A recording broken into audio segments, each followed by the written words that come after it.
Now adding a pair of tippets into a fillet. So if we take our golden pheasant collar, if you have a collar available, what's best to do is to try and pick corresponding feathers, one from each side, because they should match in size and in curvature. And what you can do is either tie in a full-sized feather, so pick one that's roughly the length that you want, or you can go for bigger ones and tie in a section of the feather. So here I've picked out two maybe slightly larger feathers. Now these didn't come off a full collar. What I did was bought a length of this trim from China, and they all seem to be fairly decent quality feathers on, so I'm just looking for two that are roughly the right size for me, or well, same size, and that one has a curvature predominating one way and the other the other. So sometimes these feathers can have quite a pronounced curve in them. Let's find one here.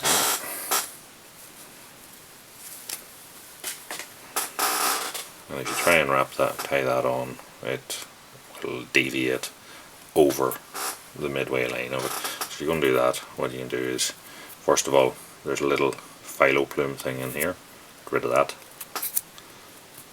And then this stalk here, take your thumbnail and just every millimetre or so, just give it a little bit of a nick, and that will flatten out your feather for you, make it easier to wrap in.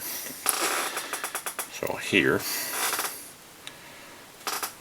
we're going to check this for length. So I'm looking roughly this black bar here, the first black bar, to match my butt. So I'm going to mark that out, hold it in place, mark that out against the point where I'm going to be tying it in, which is there, separate out those fibres, strip them off, strip the top off to meet it, and that is our feather roughly for length. Take the other one up and match it to it.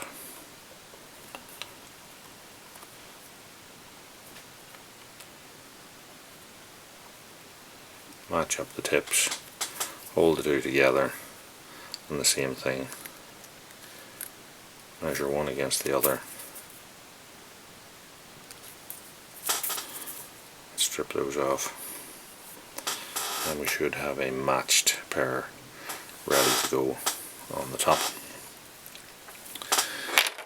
Now the shape of these is that they're flattened in the same plane as the fibres, so they will want to kick over. So what you're going to have to do is to flatten those tie-in points. So we'll just take our little flat nose pliers, squeeze these two together, hold the pliers perpendicular to that, and just give it a bit of a squeeze to flatten those out.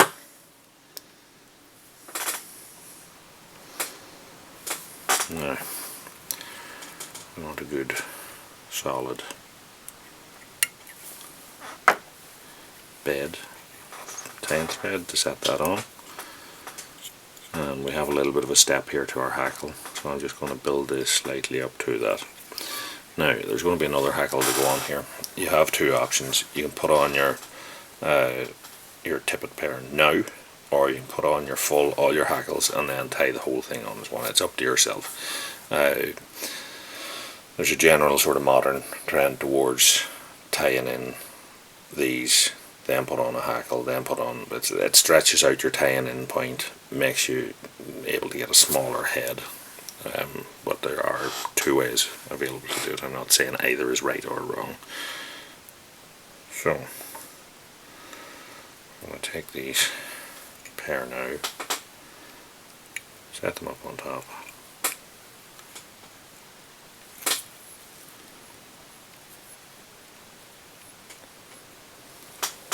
in.